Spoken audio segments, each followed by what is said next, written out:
Hello guys, আমি প্রিয়াঙ্কা। আজও একটি নতুন ব্লগ শুরু করলাম, সাথে একটি বাড়ির বউ খারাপ হয়ে ওঠার গল্প শোনাবো। আজ শোনাবো প্রথম পর্ব। আর এই সবজিগুলো আমার মা পাঠিয়েছে, এগুলো আমি গুছাতে থাকবো এবং রান্না বান্না করতে থাকবো, সাথে গল্পটা শেয়ার করবো। হয়তো আমার মতো অনেকের জীবনের ঘটনা এটা, তবে যদি রিলেট পাও, মানে মিল পাও, তাহলে কমেন্ট করে জানিও, বা মিল যদি নাও পাও তাও কমেন্ট করে জানিও।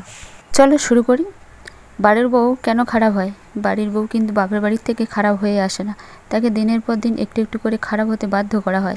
একটা বউ খারাপ হয় শ্বশুরবাড়ির মানুষজনদের খারাপ ব্যবহারে, বিশেষ করে শাশুড়ির কারণে। তবে হ্যাঁ, ব্যতিক্রম তো আছে, তবু বলবো 70% মেয়েরা আমার মতো ভুক্তভোগী।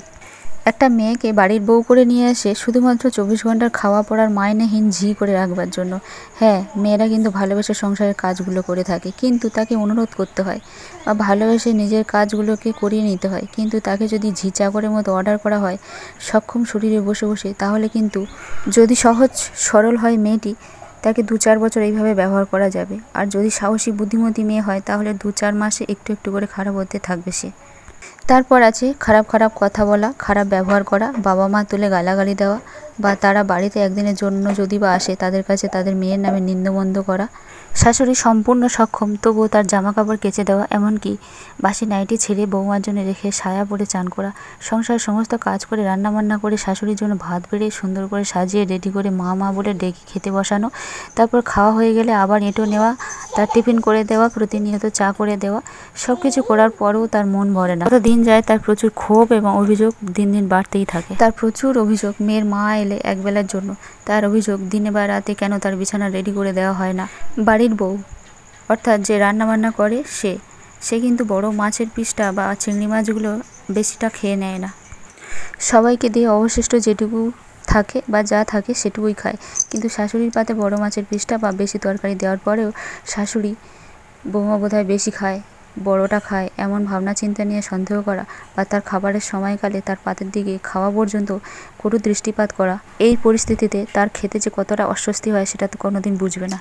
সবচেয়ে বড় কথা, পাড়া প্রতিবেশীদের কাছে নিজের বৌমার নামে কটু কথা বা নিন্দে করা কতটা অশিক্ষিতের পরিচয় সেটা যদি জানতো। বৌমা একবার রান্না করে মাজা ঘষা পরিষ্কার করার পর প্রতিবার আবারও নিজে মাছ চিংড়ি নিয়ে এসে বৌমাকে দিয়ে কাটানো, পরিষ্কার করানো, মশলা বাটানো, কুটনো কোটানো, মানে সব কিছু রেডি করার পর শাশুড়ি এসে রান্না চাপিয়ে খুন্তি নেড়ে অগাছালো করে রেখে পাড়ায় বেরিয়ে গিয়ে বলা যে আমি রান্না করে এলাম, বউ খায়।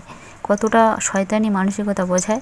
টোন টিপ্পনির মাধ্যমে তাকে মানসিকভাবে আক্রমণ করে বিপর্যস্ত করে ফেললেও কোনো প্রতিবাদ করা যাবে না।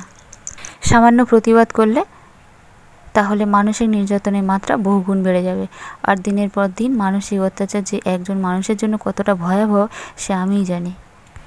এবং সে শুধু একা নয়, সাথে তার মাকে নিয়ে এই মানসিক নির্যাতন করতো। মাসের পর মাস তার মাকে নিয়ে এসে রাখতো। তারা সারাদিন মানসিক নির্যাতন করতো, অথচ তার ছেলেকে বলতে মানা করতো যাতে সে রাস্তাঘাটে এই টেনশনে কোনো বিপদ না ঘটায়। অথচ শাশুড়ি আমার আড়ালে ছেলেকে কান খেত আমার বিরুদ্ধে ফোন করে করে। সত্যি বলতে আমি সেই সময় অত্যন্ত সরল এবং বোকাশোকা মেয়ে একটা ছিলাম। এই চুপচাপ সব কিছু সহ্য করতাম। তাহলে বলো আমি কার কাছে যাব, কার কাছে আমার অত্যাচারের কথাগুলো বলবো? যদি বা কোনো দিন একটু একটু বলতাম, সে পাথরের মূর্তির মতো থাকতো, যেন কিছুই শুনতে পাচ্ছে না, আমাকে সান্ত্বনা পর্যন্ত দিত না। কারণ তার আগে থেকেই আমাকে খারাপ করে রাখতো, ফোন করে করে বানিয়ে বানিয়ে মিষ্টি মিষ্টি করে কেঁদে কেঁদে আমার নামে বলে বলে। আমি একটা জিনিস বুঝি না, প্রায় অনেক শাশুড়ি বৌমাকে মেয়ের মতো না ভেবে সতীনের মতো কেন ভাবে, সতীনের মতো ঈর্ষাপরায়ণ হয়ে ওঠে কেন? আমি সকল শাশুড়ি এমন তা বলছি না। ছেলের কাছে তার বউয়ের ভালোবাসা এবং স্থান আলাদা, আর মায়ের স্থান আলাদা। স্ত্রীকে ভালোবাসছে তার মানে এই নয় মাকে সে ভালোবাসে না। ছেলের বউয়ের প্রতি এমন সতীনের মতো ঈর্ষাপরায়ণ যদি হয়ে থাকে, তাহলে ছেলেকে বিয়ে দেওয়ার কোনো দরকার নেই। যেসব ছেলেরা তাদের মায়ের কাছে তাদের বন্ধুর মতো বা ছেলের কাছে সব কিছু শেয়ার করে থাকে নির্লজ্জের মতো, যেগুলো শেয়ার করা যায় না কিন্তু বন্ধুত্বের দোহাই দিয়ে শেয়ার করে থাকে মায়েরা, তেমন মায়ের ছেলেকে বিয়ে করা উচিত নয়। কেমন লাগে সারা সপ্তাহ ছুটির পর রবিবার দিন ছেলে ও ছেলের বউকে একসাথে ঘরে থাকতে না দিয়ে ছেলের বউয়ের সমস্ত কাজ গুছিয়ে আসার আগে ছেলের পাশে শুয়ে পড়া এবং তাদের মাঝখানে শুয়ে পড়া, এবং এটা একদিন নয় দিনের পর দিন। এমন শাশুড়ি কতটা নির্লজ্জতার পরিচয় দেয় সে আর বলার অপেক্ষা রাখে না।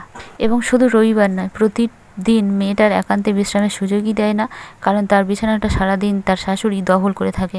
সারাটি সপ্তাহ বউটির সাথে খারাপ আচরণ করে, আর রবিবার হলে মিষ্টি মিষ্টি করে ডেকে নিজের ঘরে ছেলেকে নিয়ে গল্প করে। গল্পে গল্পে বৌমার সাথে বৌমার গোপন অংশে কোথায় তিল আছে সেটাও বলে ফেলে। রাতে ঘুম আসছে না বলে ছেলে বৌমার ঘরের জানলার কাছে বসে থাকা কি যায়, নাকি শোভা পায়? এই গল্প আমার জীবনের গল্প। আজকের প্রথম পর্ব বললাম, দ্বিতীয় পর্বের জন্য অপেক্ষায় থাকো।